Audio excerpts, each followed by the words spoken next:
Good afternoon, and welcome back if you're tuning in now, or if you're joining us in the room. This is Politico's Competitive Europe Week Summit. My name is Carlo Martuscelli. I'm an economy reporter at Politico. In July, a faulty software update by the cybersecurity firm CrowdStrike caused a mass outage across the internet. It affected everyone from banks, stock markets, government services, airlines, and more. Thankfully, that was just one company's mistake and not a sustained cyber attack by an adversary country. But it did give a taste of what we could expect down the road unless we're able to build more resilience into our networks. And the potential costs are huge.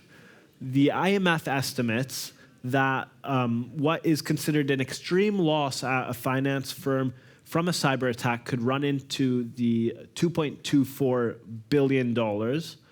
And the likelihood of a major cyber attack that costs as much as $2.5 billion is once every 10 years. The EU is acting to try and reduce some of these risks. It's adopted the Digital Operational Resilience Act, also known as DORA, and the new rules cover how banks and finance firms manage their IT risk. It also covers how they report IT incidents and how they can perform stress tests on their cloud storage. So we're going to be discussing these new rules today. But before we do that, I just want to remind everyone that you can talk about us on X or your social media account of your choice. And you can use the hashtag #PoliticoCompetitiveWeek. Now, without further ado, I want to welcome our panelists today. So we have Jerry Cross, Director of Financial Regulation, Policy and Risk at the Central Bank of Ireland. We have Juliet McRae, Vice President EMEA at IBM Cloud. And we have Peter Kirstens, Advisor on Technological Innovation, Digital Transformation, and Cybersecurity at DJ FISMA at the European Commission. So just before we get into the meat of the panel, I'd like to have a little lightning round. So keep your answers to a minute if you can. And I just want to ask, what do you currently see as the biggest sources of disruption when it comes to cyber threats in the world of finance? So, yeah, do you want to start? Happy to start. Thanks, Carl, very, very much, and great pleasure to be here. Yeah, look, I think, as was discussed at the end of the previous panel by Jose Manuel and Jo Swingadau, this is one of the hottest topics. So we'll come back and we'll discuss DORA. But for me, the real challenge is, first of all, the threat surface, right? How wide that threat surface is, how fast and multiple the threats are, and as you say, how significant the potential impact of all of that is. So risk multiplied by impact gives you, probability multiplied by impact gives you your risk, and that's what we're facing. We'll come back and discuss DORA, but what I love about DORA is that it takes an ecosystem perspective, right? So it looks at this in the round and says, this is how we can come at that. We'll discuss that. Juliet? Yeah. So I think behind the threats, the cyber security threat, and that this is the point that I think DORA address, is absolutely the operational resilience. And we have a huge experience on that in IBM. So we are dealing with 115 billions of threats, in more than 150 countries, so around the globe every day.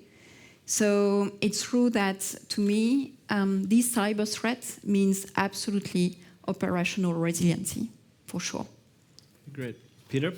Well, I see two risks, major risks. One is that banks and financial institutions at large lose track of their ICT resources, that it's so complex that senior management doesn't quite control all the resources and doesn't have great visibility in all of the threat vectors and risk vectors. The second is that banks and financial institutions at large are run by bankers and are run by traders. And that makes sense because there used to be a time when banking and trading was about money and transactions. Now it's about operations. In quite a few large financial institutions, the chief technology officer is not part of the C-suite. He or she sits somewhere in the basement or ideally in another building, so that the chief executive officer, the C-suite, does not run the risk of having to share the elevator with the technology folks, because imagine that they start going on about one or the other computer thing. That is a major risk, because these institutions are technology first now, and really bringing technology and operations into the C-suite, which is something which DORA aims at doing, is, I think for companies that haven't done it yet, is a major risk. That's a super interesting point, and I want to go back to how technology and finance are becoming ever more intertwined. But just before we do that, I wanted to ask, Jerry, where are we with DORA now, and what do you see as the challenges going forward? So look, I think we are in a, for a regulator to say this, maybe in a good place, but we are by no means where we want to be at the end of this journey. Maybe there's no end to the journey, but in terms of sort of where we have our sights set on getting to. Look, I think what is really powerful about DORA, Digital Operation Resilience Act, but also what makes it challenging is that bit that I talked about, that it is an ecosystem regulation, it's an ecosystem framework, by which I mean it looks at this problem and it comes at it from 5 or 6 angles at the same time. So we are talking about in DORA, obviously first and foremost, how operational resilience and risk is governed, managed, and the framework that's put around it. Then we realize that actually what really matters very often in these situations is identification, information, and speed of response. So we've got the incident reporting, identification and reporting aspect to all of that. What really matters also, however, is connectivity and concentration risk. So we have the registers of outsourcing, and we have the requirements around how you manage your outsourcing. And of course, we have the new oversight regime for non-financial services firms, which is really very, very interesting and new. So you've got all of that happening at the one time, which is great because it's the right way to do it. But it's really challenging, and even at the very basic level, right? So in terms of the work we are doing in the ESAs, the so-called level 2 work, pardon for the jargon, where we're trying to write the regulations that Peter and his colleagues sort of developed at the legislative level, we have 56 authorities around the table because it's cross-sectoral. You have the insurers, you have the banks, you have the payments firms, you have the capital markets, and you have all their regulators, plus the ESRB, the Systemic Risk Board, you have this, the Single Resolution Board, you have ENISA, the General Cyber Resilience Authority. So it's a big task. Where are we? I think we are on target, more or less. Maybe a little bit of slippage here and there, but we will be implementing on the 17th of January. We're good to go. That's a big challenge for the system now, right? So that, if you like, from a regulatory point of view, we've got things to where they need to be. The big challenge, of course, the real challenge, is how we implement it. And that's a big challenge for the participants, the stakeholders, and for us as supervisors. How do we supervise this in a way that is meaningful, effective, but takes account of the fact that this is also going to be a journey for a period ahead? Great. Julie, I do want to get to you to ask you what it's like from the client's side of things. But just before I do that, I wanted to ask you, Peter, we have a new commission, obviously, and there's always some changing ideas, some new concepts being brought to the table. I mean, do you think this is going to affect DORA, or is it now just like, I don't want to say the ship has sailed, but like processes are in motion and it's going to continue as is? Yes, I think that the new commission will not have much, if any, impact on DORA and its implementation, because by the time the commission takes office, the new commission takes office, all the delegated acts will be in place or about to be in place, so that will not have a big impact.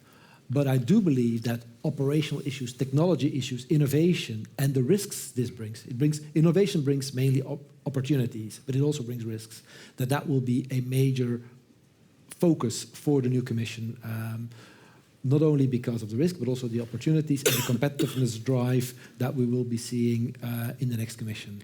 And do you think the process of writing this legislation and rolling it out, are you building a kind of know-how inside the Commission to better understand cyber threats and the interplay between the financial ecosystem and the digital ecosystem? Like, is there a capacity building, I guess? Yes, of course, we built this capacity already a long time ago. Like the first ideas for what eventually became DORA emerged with me and my team in 2016, 2017. So that's a long time ago. Yeah.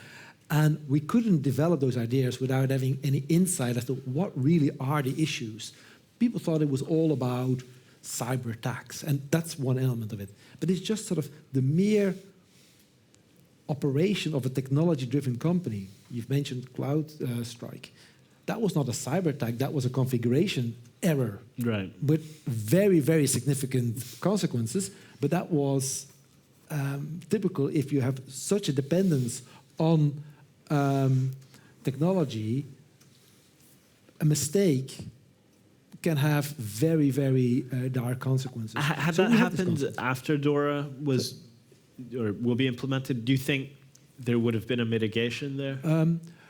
Well, probably yes. But if we look back at the CrowdStrike, yes, a number of financial institutions were affected. But more interesting that who was affected? Well, first of all, relatively speaking, most financial institutions were not that affected. If we look at it globally, there were not that many financial institutions affected because they have good, what we call perimeter protection and for these kind of things.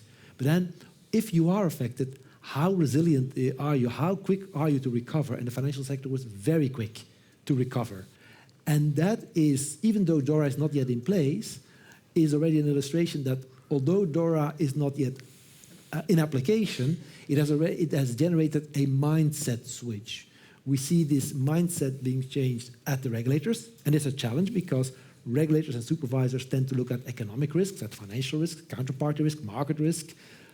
And now DORA really is a coming of age of operational risk and how important it is. But we also see it in financial institutions. I said that the big challenge is that most financial institutions are run by bankers. We've seen an enormous change over the last couple of years in the upgrading of the IT function. And like an incident like CrowdStrike shows again through these major financial institutions how important it is to have that function reporting very high up in the organization. Great.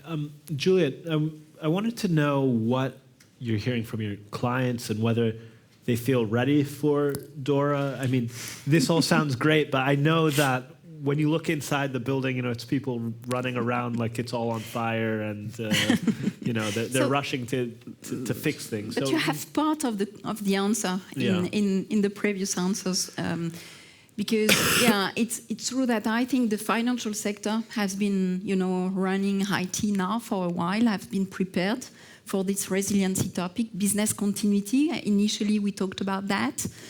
So that was an angle. That's not the sole angle. Of course, cyber risk is another one. But I think, it's true that at least, first of all, they are used to regulation, which in other industry, it's absolutely not the case. Right, that's true, yeah. And second, they were, maybe, so the biggest challenge is regarding the providers. I think what is one of the biggest challenge, I think, from our clients is not only to have this, of course, outsourcing EBA guidelines already introduce, the monitoring and the management of your outsourcer. But I think also, so it's not obvious to know everywhere, all where you consume, what you consume, and how, if your provider is also operationally resilient. Can you just explain that point a little bit more? Because maybe not everyone is familiar with how banks, might contract certain functions. So most of the banks have big contracts. So they are amending, honestly, the contract right now with DORA coming into enforcement in January 2025. So we are working with our clients to, of course, amend our contract, but it's not, a contract at the end is a piece of paper. So how operationally you ensure that what you describe, what you're committed to deliver, is in reality processed in all our processes. And, we have a long-standing relationship with regulators in IBM because we are regulated in the US, so it's not new to us. It could be new for many of the providers to be under the scrutiny of regulators. This is absolutely new in DORA. That's now the providers will have to cover audits, will have to demonstrate full transparency of their processes, of their procedures, everything. Before it was just the banks and the financial institutions. Exactly. So. Before that was the bank. So the banks was asking to the provider, show me, or I want to test. But now the provider himself, who is a critical, provider, will have to demonstrate to the regulator. And I think you have, of course, to take it very seriously because also, of course, if you do not comply, you have a risk overall on your business. We are serving many financial institutions across the globe, so it's absolutely key for us. So, of course, we have been working. So we have a long-standing also relationship with financial institutions, of course, and we created in 2020 in IBM Cloud, the Financial Sector Services Council with many financial institutions and to better anticipate their requirements, their needs, and to ensure that the technology that we are provided, are embedding, these requirements and addressing the challenges. I think one of the last challenge, and maybe I want to hear from my peers here, is about not only the cloud service provider or the provider of the services, but also the subcontractors or the third party, all the supply chain of this. And I think, honestly, that's a big also challenge when you have to comply, and IBM has to comply to DORA. So to ensure that also all the provider that we are putting on the platform also themselves will comply to this operational resiliency. So maybe, Jerry, I'll throw that question over to you. I mean, how does this work for maybe subcontractors that are based outside of Europe? Maybe they're small, maybe they're not so used to working with regulation. I mean, do you know what that's going to look like? Yeah, so look, again, I'm sorry to use the word once again, but I will use it. This is what's been described as a multifaceted problem, right, or challenge. I think you're right to talk, Peter, about opportunities, and there's lots of opportunities in this, but challenge for us to get right. So part of it is, so something like CrowdStrike, and one of the ways in which DORA will help that is that we will know more. Right. So one of the things up until now is that an awful lot of the time we're sort of finding out in the crisis where all the linkages are. So one of the real things that DORA tries to do is precisely to this point about what is the network of outsourcing, how does it all link up? So from one firm's point of view, they might think, well, we have, down the chain there's a provider of whatever software it is. But actually, when you look across all of financial firms, you see that provider everywhere. And then you realize, actually, there's something more here. So that's one way in which DORA will help. Then to the specific problem of sort of how do we think about this? So I think one thing we say is, and this has been a subject of quite a bit of debate, that if you're a financial firm and you are outsourcing ICT activities, they are still ultimately your activities, right? You are running your business. You're outsourcing your activities, and that's great. It's efficient, and it's a very good way of doing business. But you're running your business. So ultimately, you are responsible for what's happening there.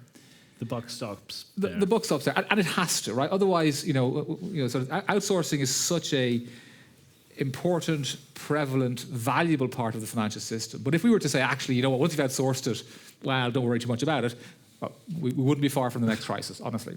But the trick then is, okay, so what does that mean? So the debate we've been having is sort of exactly to your question, Julie, which is, how do you deal with these chains of reaction? And I think there's two things we're saying.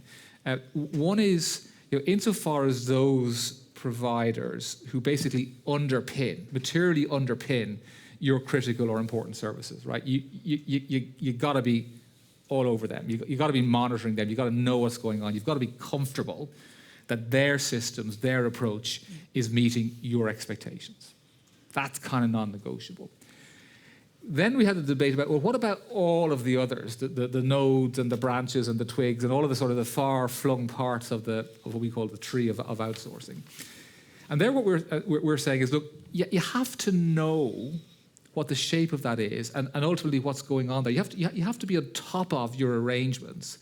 But that doesn't mean you need to be sort of monitoring each of those in the same way as you're monitoring your critical providers. And if you think about how you'd run your own business, that's how, if it was on your books, if you like, that's how you do it. You'd be on top of it, but you'd be sort of applying different levels of scrutiny to those bits that were really critical. So that's what we're trying to get to, something that is aligned with that. And of course, alongside that, and this is a point again that you rightly make, we are now introducing this oversight of the system by the joint European supervisory authorities in collaboration with the national competent authorities.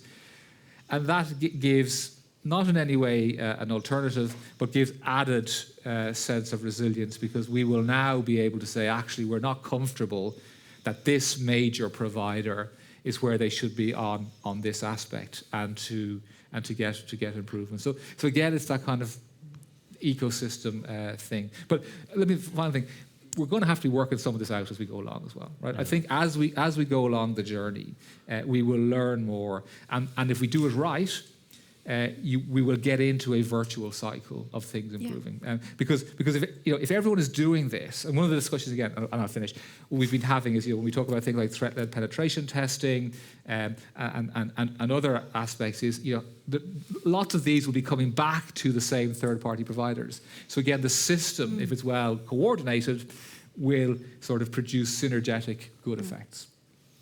Yeah, well, I mean, I guess this is on the subject of learning as you go along, but Peter, maybe I'll start with you, but this can be for the whole panel. I mean, the financial service providers and IT service providers, they're learning, strengthening their capabilities, ideally building resilience in response to DORA, but at the same time, we have an evolving threat landscape, and we have just technology changing very quickly. So whenever new technology also means new, I guess, attack opportunities. So how did you keep this in mind when you were designing DORA? The fact that the technological change is just so rapid, and it's a cliche at this point, but I feel like I have to mention, like, AI, machine learning, all this stuff. I mean, 1 year from the next, it's just a leap, right? So.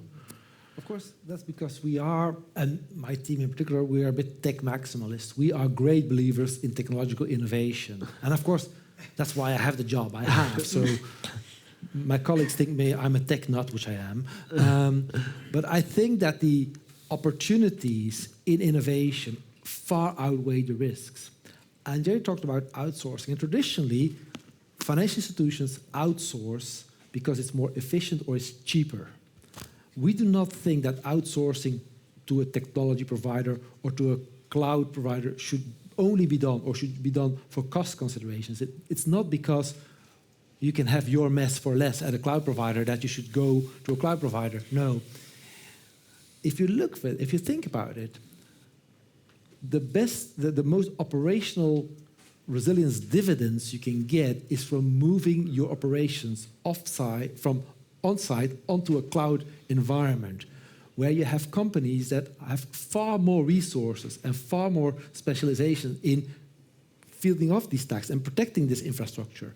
Imagine, like, quite a lot of financial institutions are very good at protecting the IT infrastructure, but quite a few institutions are not so good. We have thousands and thousands of banks in Europe. We have thousands of insurance companies, trading firms, and so on. Not all of them are equally well equipped to manage their IT resources. And for them, just moving into, for example, a cloud with a cloud provider, a respectable cloud provider, a serious cloud provider, is an enormous improvement. But that doesn't mean that they can just sort of forget about it. They have to be able to manage their resources. They have to understand what the cloud provider is doing. Jerry alluded to it, is you can outsource tasks, but you can never outsource responsibility. Sure. You remain responsible to your customers and to your supervisor. And Juliet, do you want to come in on that? I mean, how does it look like on your end as you're evolving your technology, but you're also seeing the threats evolve? I think so. Yeah, absolutely. Automation, AI brings, remove sometimes human mistakes. So for sure, as much as so I'm a strong believer also because I'm in tech company, that absolutely innovation can bring a lot in terms of, resiliency overall in serving a business. I think if I have also an advice, of course, is we need to pay attention about locking, not to be locked and completely dependent. So it's true that managing, when you say having locked, what do you mean? in technology, for example. So, we are a strong believer on the open source and the portability of what you're delivering, of course, and what you're building for the financial institution. I think, of course, it mitigates the concentration risk. So definitely you need to have maybe some guardrails, also in the down selection of the. I see usually, we see outsourcer. We see this as a partner, really, and I think that's also the mindset of DORA. It's true that the bank has to comply, but it's also true that the supplier has to comply. And it's a win-win. If one of them is failing, both, it's a real partnership around a common achievement. And yes, so absolutely we need to avoid, but the challenge also is not to put your eggs in the same basket, of course, and to ensure the full transparency of the provider. I think if I have one advice also for the financial institution, if a partner in transparency with, fully in the processes, in the incident management, for example, the root cause analysis, some providers are reluctant to communicate about the root cause analysis. It's not, you cannot allow that when you are, regulated, and big providers and good providers know that. So yes, I think it's a journey. Of course, we are learning also from each other on the requirements on how we want to handle, these challenges. But yes, some fundamentals about concentration risk and lock-in. The vendor locking is definitely something that financial institution needs to look at. Jerry, I wanted to ask you the kind of flip side to that question, which is, from your side, how does it look as finance becomes much progressively more technologized, if I can use a neologism there? I'm thinking of things like,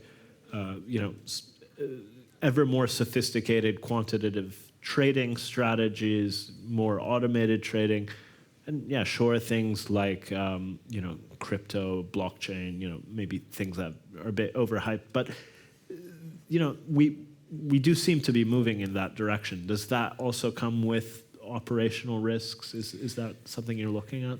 Yeah, I think it's a real challenge. Right? There's no doubt it's a real challenge. And Peter described it extremely well, which is traditionally financial regulation was about finance, and the operational risk was the sort of the 15%, if I remember back to my sort of Basel II days, the 15% that you then added on, and that world is changing, and that is exciting, and as so many have identified, including Mario Draghi recently, this is a real opportunity for us in Europe.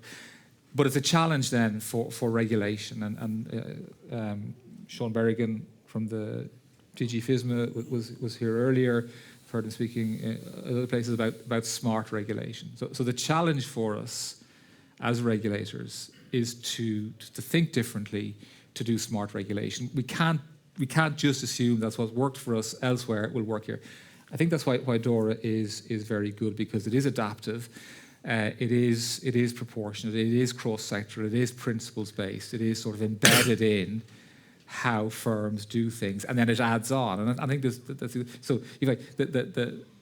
The nirvana for a regulator, and excuse me for talking those terms, is that you're able to harness what the firm is doing and close the gap with what society is concerned about. There's always that kind of regulatory gap, let's say. And I think that's where we need to be. So we need to have regulation that is able to sort of harness what's going on and say, okay, how do we make sure that that's working as it should for society? So one of the things that for me in DORA now is the real challenge is as we move to implementation, which is the supervision and the working of it, that we are across Europe consistent in how we do it, that we're not sort of seeing differences emerge between jurisdictions, that we are convergent in how we think about it, so that we don't say, well, actually, my jurisdiction is quite a legalistic jurisdiction, so I'm going to have a really rules-based approach. Well, my jurisdiction is very much focused on how the supervisory board works, so that's where my jurisdiction is very interested in how firms actually think about risk, so we've got to focus on that. We need to do this together. We need to do this in a way which says, we have the thing in place, we're going to have a determined,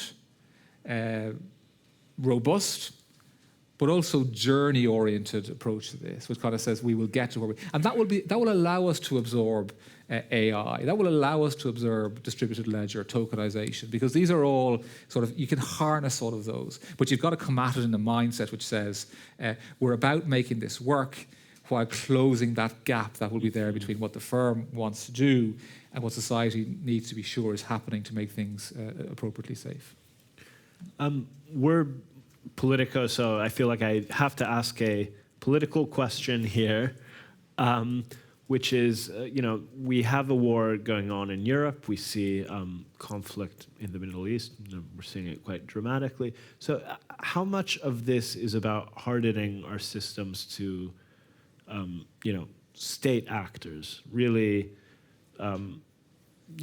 actors with a lot of resources and versus, trying to stop the cyber attack, the hack, the more opportunistic, let's say, money-driven kind of attack? What's the balance there? Or is this a false dichotomy? No, I think it's a feature of innovation. The great advantage of the internet, to look at the base layer of the technology, is that location doesn't matter. It doesn't matter where you are. The internet is everywhere. You can communicate with everyone. But that also means that this creates enormous opportunities for companies. But it also creates enormous opportunities for state-backed actors or other criminals, because they can attack you from safe places for them. They never have to set foot in your country or in your premises. They can attack you. And that's sort of, you have to be aware of that seizing the opportunities comes with addressing the risks. And there used to be, when we started on DORA, there was a saying that said there are two kinds of companies. The tech companies said that. There are those that are hacked, those that have been hacked, and those that will be hacked. And we're now moved to a situation where you still have two kinds of companies, those that have been hacked and those that will be hacked again. And the idea that security or resilience is about preventing a hack is false. You have to assume that hacks and bad things are going to happen. How do you deal with that? How do you cope with bad stuff happening? Just like in financial risk, traditional financial risk, you're going to have adverse economic and financial scenarios materializing. How do you as a company live through that? Like, it's very easy to run a bank if the markets are going, all the markets are going up. It's much harder to run a bank if the markets are going down. The same is with technology. If everything goes fine, running technology is easy, but you have to be prepared for the moment things are not going fine, and how do you not only protect your perimeter, but how do you detect there is a breach? How do you isolate it? How do you recover? How do you repair? So how do you recover? How do you repair? How do you learn from it? And this is a mindset issue, and more important than ticking boxes in DORA. If companies just sort of look at it legalistically and sort of say, well, we have to do this, that, and that, and we'll just tick boxes, then DORA is going to be a failure. If companies integrate the thinking about DORA, that ICT is so important in an institution, that the governance of your ICT resources, both for opportunities and for risks, is fundamental to the success of your company. If we can achieve that, it's a major success. It's not about 100% compliance rate, it's about a mindset shift in the ecosystem.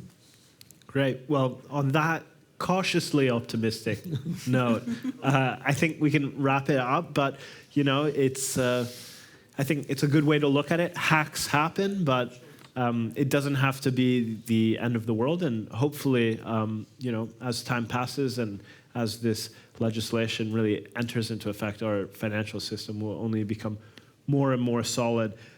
So thank you to our speakers for joining me here on stage today. And please join me in welcoming our Master of Ceremony, Doug Busveen, to the stage for the editorial takeaways of Day 2 of Politico Competitive Euro Week.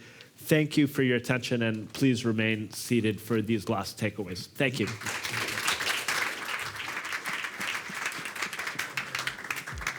Thanks a lot. Yeah, thank you. Thank you.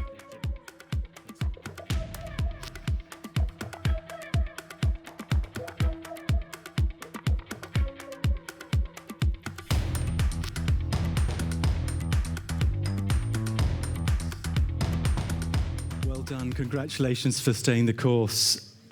The second day of Politico's Competitive Europe Week is coming to a close. I'm trade editor Doug Busveen, and I've tremendously enjoyed our sessions today. We had economic security this morning and financial services this afternoon.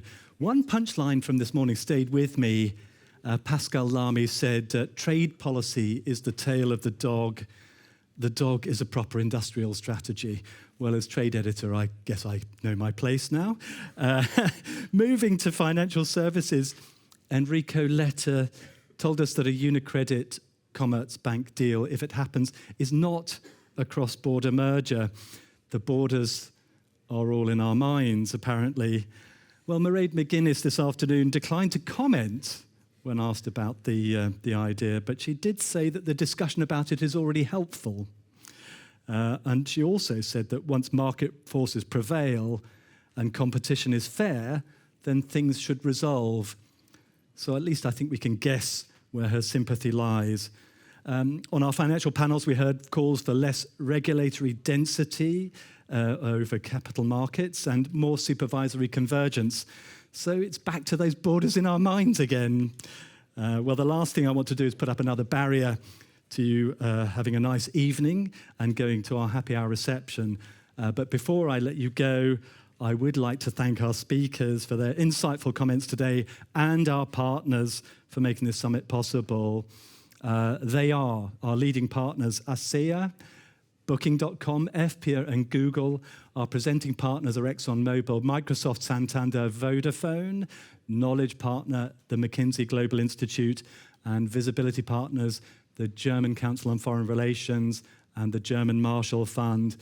Well, as I say, we're excited to announce that a happy hour reception will take place starting now until 7:40 p.m. in the main networking room. We hope to see you there, and thank you for your participation today. And we'll resume the sessions tomorrow with a dedicated stream on technology and AI. So have a wonderful evening, enjoy your networking, and give yourselves a round of applause for sticking the course. Thank you so much. Have a good evening.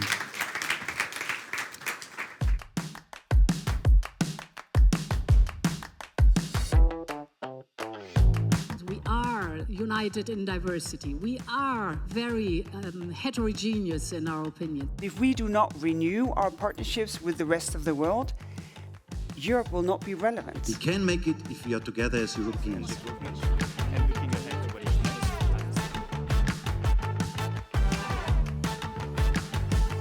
do you genuinely believe that countries will manage to reach these very ambitious targets?